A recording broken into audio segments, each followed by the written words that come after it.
And good day, viewers, and Miguel, my cameraman. May he say hi. Hi. Today, I am here in my underground bunker. It is day 18. Actually, I lost count of the apocalypse. I mean, quarantine. I'm slowly losing my sanity. But it has stooped so low that we have been tasked to make a video about bowling. I know, of all the topics, it was bowling. Anyway, let's get right to it. What is bowling? What are its origins?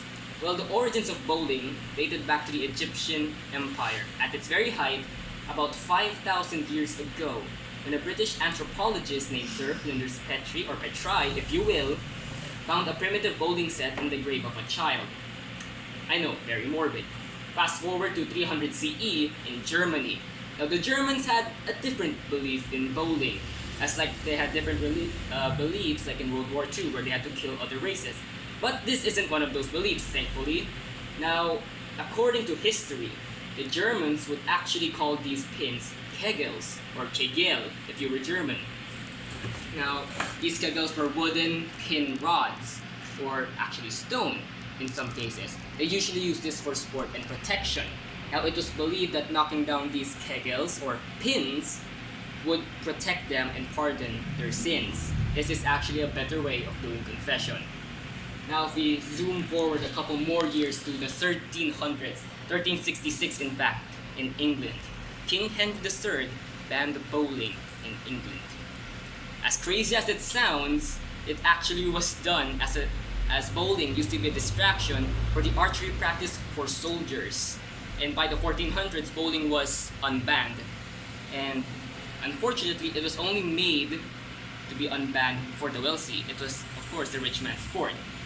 It then cropped up all over Europe, spreading to countries like Austria, Switzerland, the Low Countries. The number of pins, of course, varied. There was 3, there was even 17 pins in the lane, as did the size of the ball and the number of players. But the goal, as time and tested, was the same: always knock down the most pins. This brings us to the US. Now, they actually pioneered our modern version of bowling, as most of the rules have been set there. It was first begun to have 9 pins, but thanks to the US, they started the legal rule of having 10 pins, because there they started the International Bowling Congress. Thus, bowling was now an official sport. Fast forward to the modern times and in a more local perspective. Now, one very notable Filipino bowler was Rafael Nepomuceno.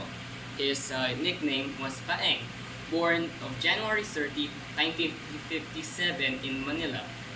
He was a Filipino bowler and has won the World Cup 4 times in 3 decades. I've never won anything. There's no doubt that he is the greatest Filipino athlete of all time, and quoted. Now, moving on, he is the only bowler who had received the prestigious International Olympics Committee President's Trophy. This was the highest award given to any athlete, and only Paeng received it for a non-Olympic sport like bowling. And I never received an award again, as sad as that sounds. He's actually the youngest Filipino who won the 1974 Philippine Open. He set records that aren't actually beaten. Take this. He won his first World Cup in Tehran. He won the second World Cup in Jakarta, the third in Las Vegas. And it keeps going. He has Le Mans, personal favorite, and Belfast of Northern Ireland. Even won the World 10-Pin Master Championship in London, 1999, March 7. And he is honored with 2 records in the Guinness World Records. He was actually the youngest, 19 years old at that time, to win a bowling world championship. And again, 4 World Cups. That's the most wins of any bowler in history. He did that when he was 19, and I'm sitting here rotting my life at the age of 17. I'm turning 17 this August. He was then enshrined in the International Bowling League, and the Filipino Congress again named him the greatest Filipino athlete of all time. I know, I feel very underaccomplished.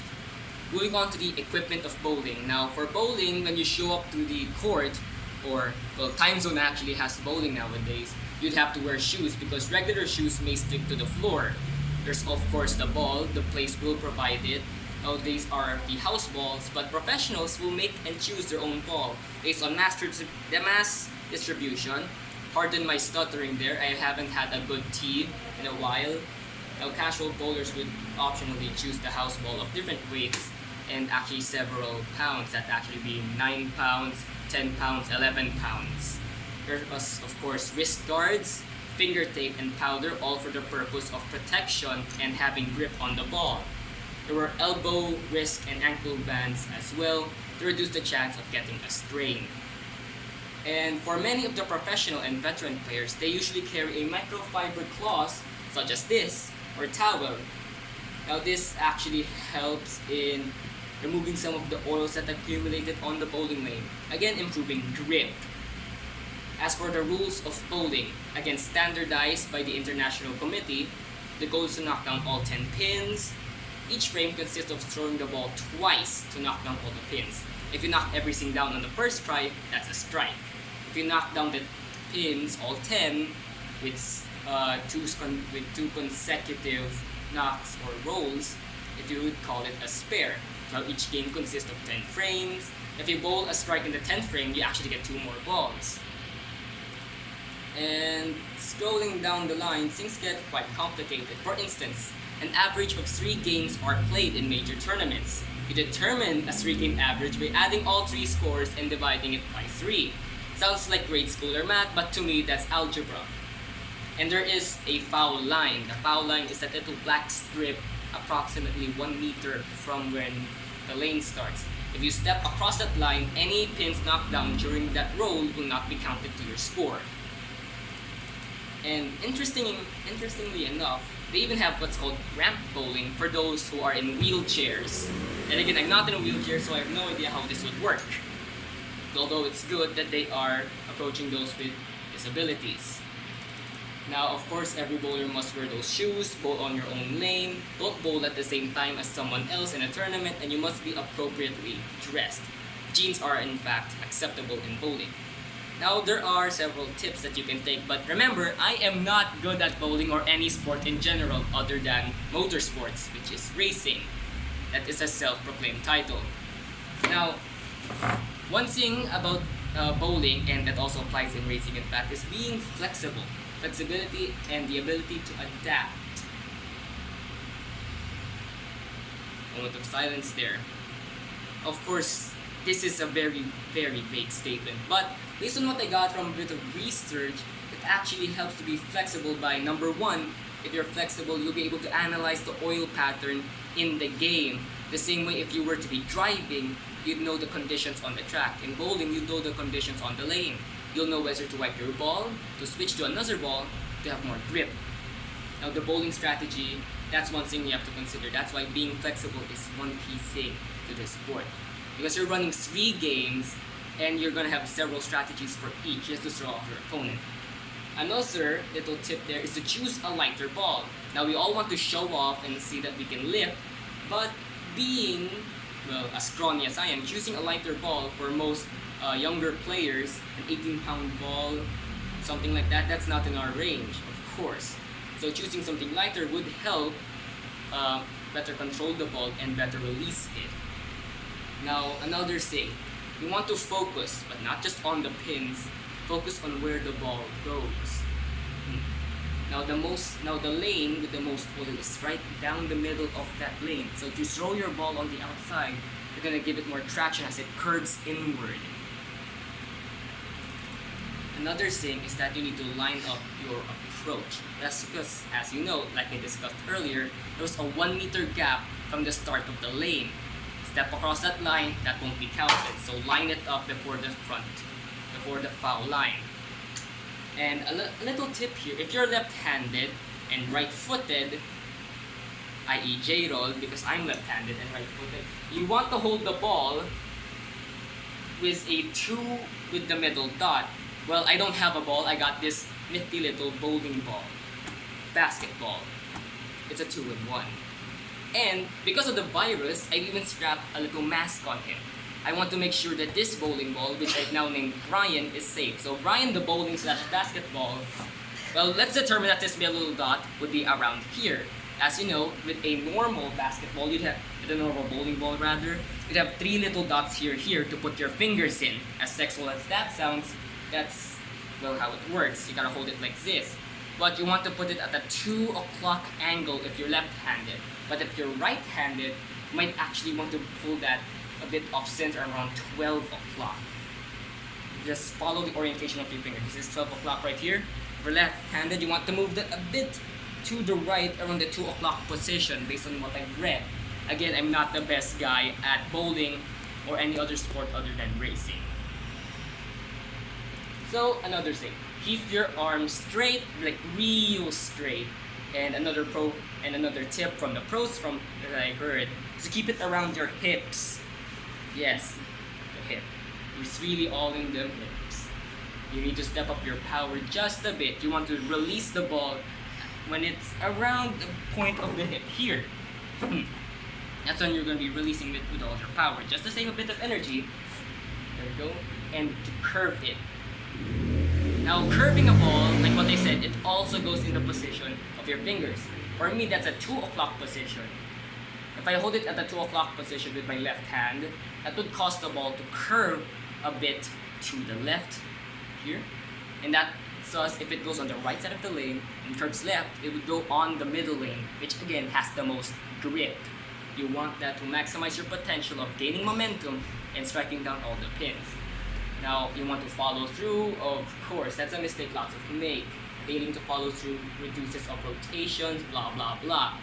But once you release the ball, keep your arm going in that pendulum motion until your hand is above your head.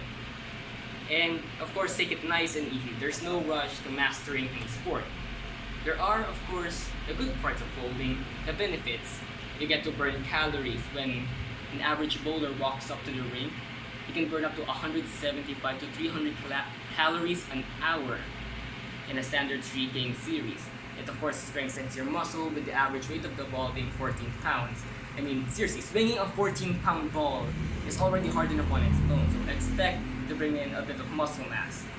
Of course, like I said, be flexible, which is why another benefit of bowling is that it improves your flexibility and balance, including the better hand-eye coordination because you're going to be using your hand and your eyes to again track where the ball's going and adjust your hand to make those teeny tiny calculations to make sure it rolls down the center. And well, it improves your social life. I mean, it's a social sport. You go to a ring, you go to a lane, you see lots of other people, you meet people there. And so we begin to the phase where I actually try to do this. Mickey, can you stand up? It's time for the demonstration. As dumb as this sounds. And yet, here I am in the computer shop, not an underground bunker. Stand up top. For my pins, I'm not using any traditional pins. No. Face there, Mickey. Yes, I am using computer towers as my pins. Just to flex. Can you stand a bit higher? I want to get into position. Here. Yes, can you get a shot of me and the ball? I know it's a bit dark, bear with me. Let me just... There we go. That's better, right? So again, 2 o'clock position on the ball. Keep your head straight and breathe in. Now, it should be obvious by the laws of physics, there is no way in hell this basketball, Brian, it's gonna knock down 3 computer towers. I mean, that's pretty obvious, right? But again, this is for the sake of demonstration, not scoring a strike. Now, Miggy, say hi again. Hi. I know, it's cute when people hear it.